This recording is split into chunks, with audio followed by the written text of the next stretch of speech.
We're good. Okay, folks, talk number 3 of the morning session on July 6th. And our next speaker is Nikolai Kudasov, who will speak about his joint work with like a half of the HoTT community. This work is entitled Categorical Structures for Type 3 in Univalent Foundations. So take it away. Okay, thank you. So today I'm going to talk about these categorical structures for type theory in univalent foundations. And I'm extremely happy to be working with, as you said, very wonderful people, Benedict Arens, Peter Lumsden. And so the work was initiated a few years back together with Vladimir Voivodsky and without me.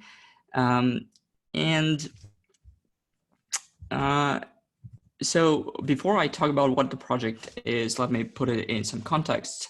So when studying type theory, we often talk about its syntax, meaning symbols, formation rules, rewrite rules, etc. But we also consider semantics on the other side, semantics of type theory, typically interpreting its syntactical constructions in some category. So in this work, in this project, we compare different semantic models for type theory with dependent types.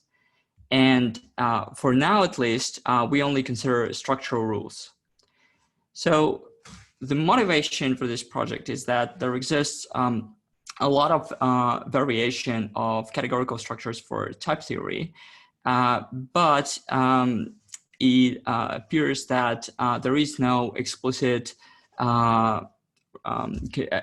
connection between some of the structures.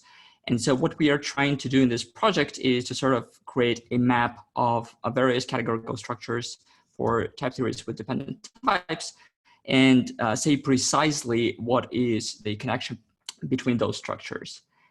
Moreover, we are doing that in univalent foundations, and doing that in univalent foundations as in type theory, it first of all splits the questions into questions about types of these structures and categories of these structures, but also it poses new questions that are specific to univalent foundations, such as we're interested in univalent categories, so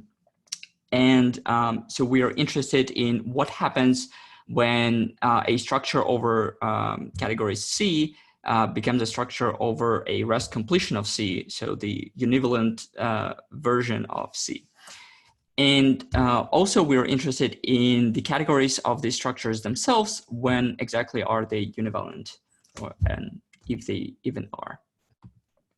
So we are, at the moment, we consider this categorical structures, split type categories, which also might be known as categories with attributes, and categories with families. And we are relying mostly on the formulation by Fiore and Awade. Representable maps of presheaves, which can be considered, again, a variation of categories with families. Relative universes, which is more, I think, a technical tool to study some of the other, to generalize some of the other structures and study them, and comprehension categories. So we compare all this as structures over a fixed category C, not as categories with varying base category. And for the case of relative universes, we are typically interested in a fixed base functor. So as a preview of the results, here is a map that we have so far. And so I'm going to be talking about 3 components of this map. You can sort of see that there are 2 islands that are connected by a bridge. So I'm going to talk about the bridge first that connects split type categories with families. Then I'm going to talk about the island number 2, which answers some of the questions regarding transfers along the Rezk completion and relates categories with families with representable maps of presheaves. And the other island, number 3, is an ongoing work that relates type categories and split type categories to various flavors of comprehension categories. So let's first focus on the breach. And so here are the two definitions of, well, the definition of CWF structures, categories with families on the left. And on the right, what we have is a definition of a type category, and then below it, a formulation of the splitness condition for the type category. So as you can probably see, there isn't an obvious correspondence between these two. And so what we do in the formalization and to prove this thing, we first of all factor out the common parts, which are the type presheave, the presheave of types, the extension, the context extension, and the projection for that context extension. So those are sort of present in both structures. And so we can factor those out and then basically compare the rest on top of this common structure. So for this, we are using some techniques with displayed categories, which turns out to be, well, it works, I guess. And the result that we get is that the category of split type structures over some base category C is equivalent to the category of categories with families over the same base category. So moreover, we get a result that both of these categories of structures are univalent whenever the underlying base category C is. And so here, the result maybe is not very surprising, but still it was not direct. And so some future work that we plan for this part is to consider the type and term constructors to sort of build on top of the structures we already have to add structure for pi and sigma types and show that they are preserved by the equivalence. So the second part is this island. And this part is interesting because it answers the question about transfer along the Rezk completion in particular. And so for this study of this island, we use relative universes that have been introduced in previous work by Arendt-Slomty and Wojewódzki. And relative universes, they are can be seen as generalizations of CWF structures. And specifically, you can see that in relative universes, we have a morphism between objects in some category D. And in CWFs, we have a map of presheaves of terms and types. And so effectively what we're doing is we're abstracting away the presheaves, and that's what we get. And in CWFs, we have this pullback diagram in the category of presheaves. And again, we are abstracting the Yoneda embedding into an arbitrary functor from C to D. And we get a similar pullback structure here. So if we instantiate the category D with the category of presheaves, and so this becomes this, then we get basically CWFs. So it is a very straightforward instantiation. And so what this allows us to do is it allows us to study the transfers along the Rezk completion. So we are interested in CWFs of C and compare that to CWF of the Rezk completion of C. Now, relative universes are over functors, so we get a relative universe over Yoneda embedding of C transferred to relative universe of Yoneda embedding of the Rezk completion of C. And again, on the right, we have this thing that gets, well, sort of simplified a little bit here, where we have some conditions on R and S,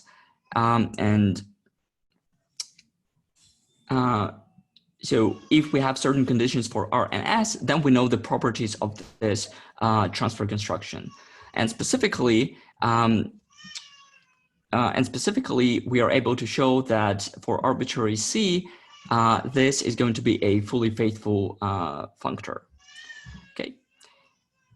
So Another reason why we're interested in relative universes is to compare CWFs with representable maps of presheaves.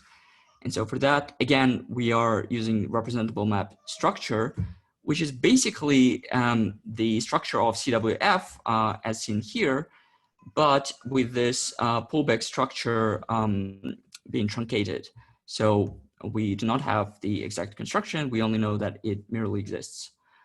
And on the relative universes side, that is named weak relative universes.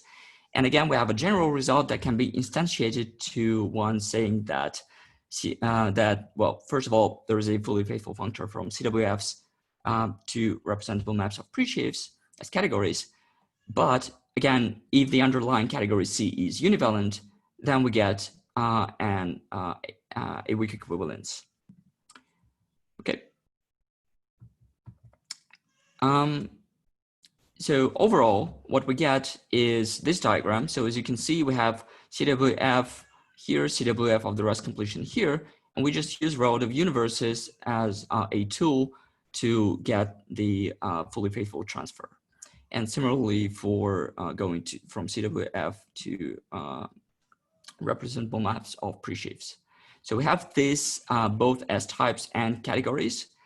And we have a result that these non-equivalence functors become surjective and thus weak equivalences when either the underlying category C is univalent, or alternatively, we can assume that objects of C form a set and assume the axiom of choice.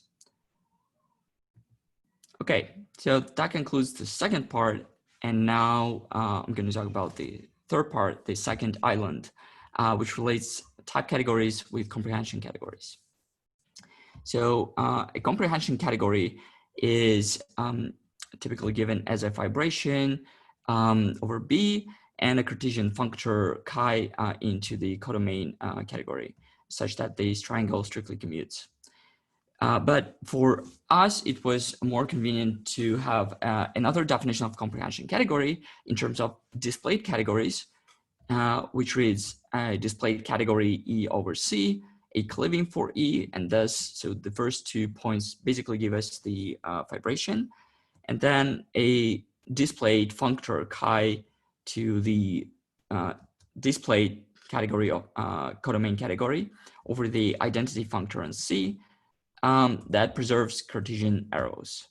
So this alternative definition is a little bit easier for us to work with.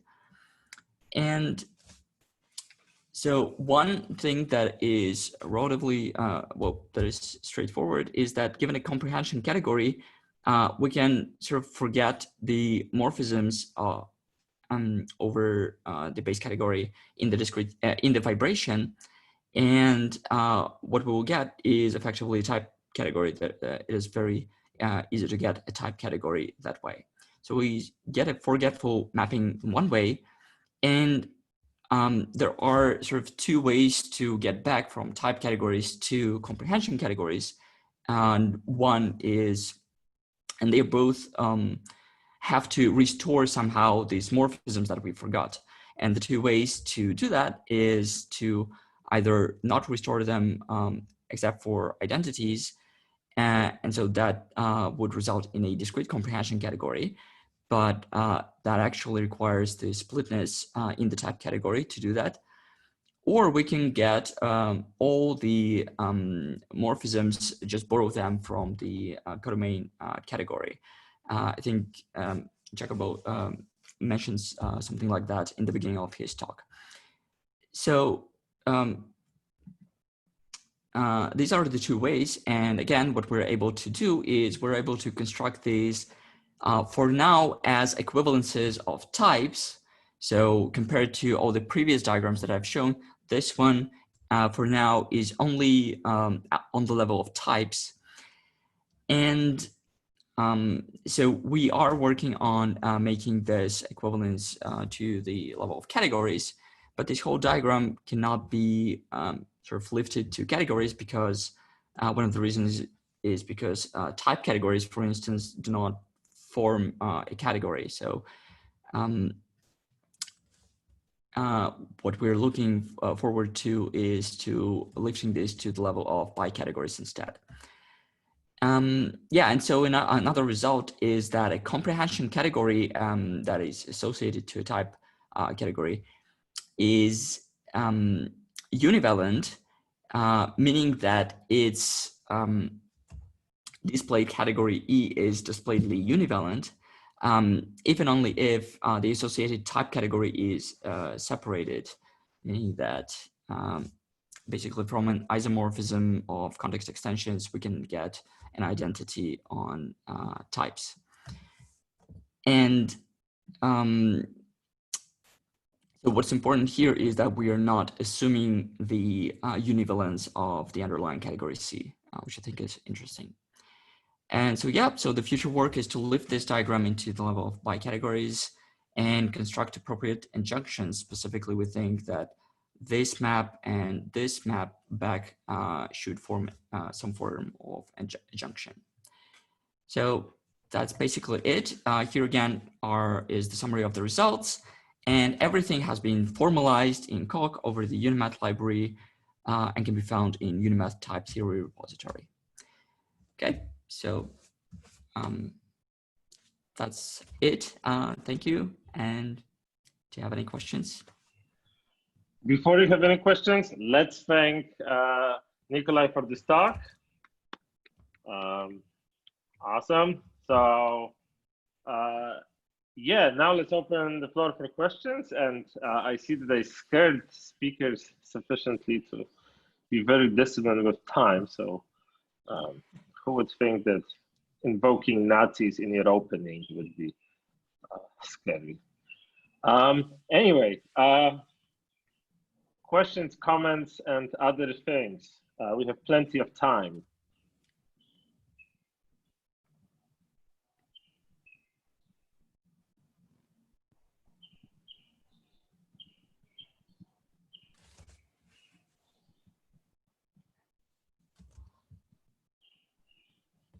I'll wait a little bit.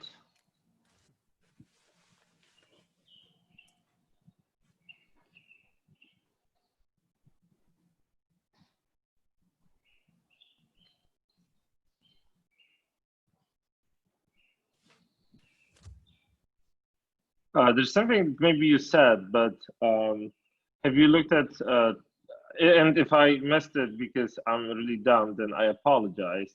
Have you looked at two categories formed by some of these structures? No.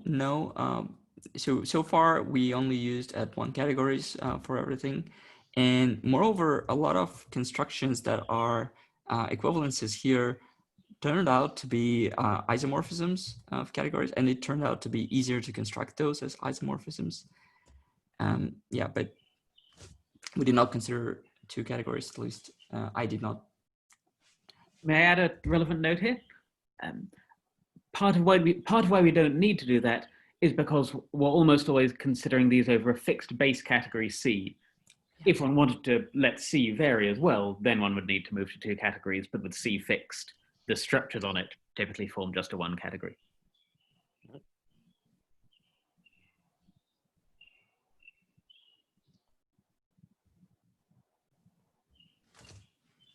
Okay, I'll wait for another question or comment. I mean, I have a question that like is a really bad question. So like even worse than my previous question. So I'd rather have someone else ask.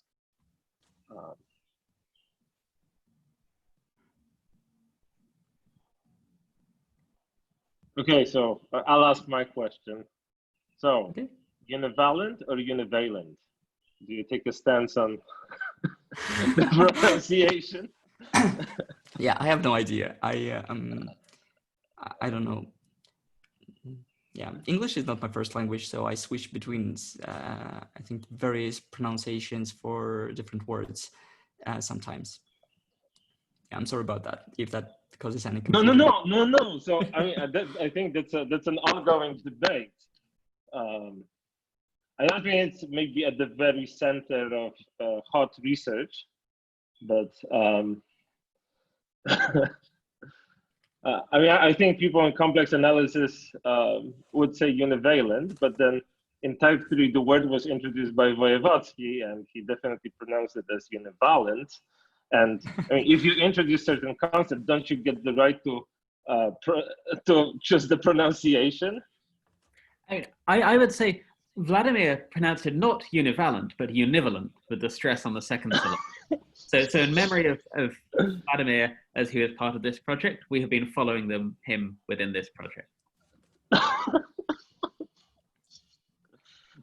Among with the more substantive parts as well of the plans that he and Benedict and I had for this project. Yeah, probably it's known story, but probably it just came from double translation to Russian and from Russian, right? Of term faithful. So it's completely arbitrary, actually.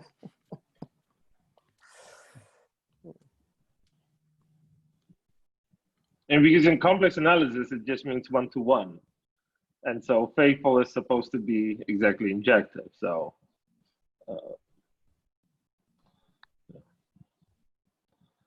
okay, maybe let's try to stay.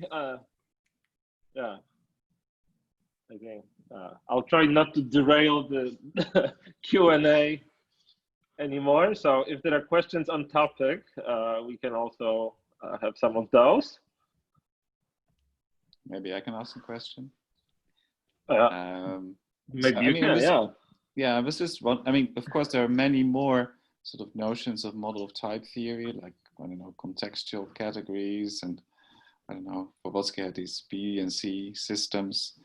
So what made you decide to sort of focus on these particular notions of model in your project, or are you planning to extend it to all the other known notions of model of type theory as well? I think Peter and Benedict can answer better this, because I did not choose the structures myself. So some of these structures have already been done in the previous work. So on the level of types, so I was extending those to the level of categories. So the choice was already made. But I think that the idea is to extend this to other structures as well.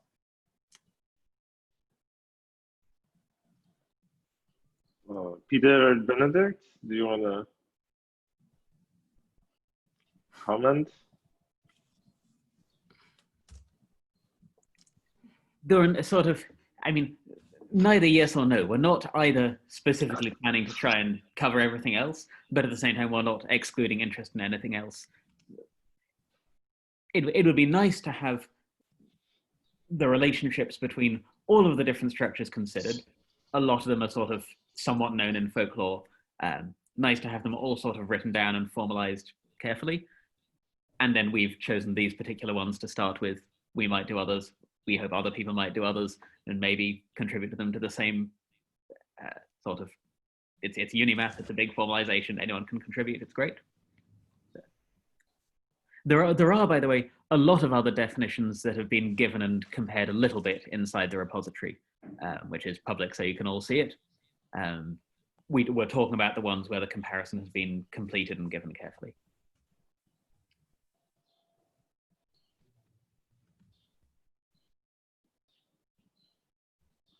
All right. Final question for this session. Okay, if there are no more questions, then let's thank Nikolai again. So please join me in applauding. Okay.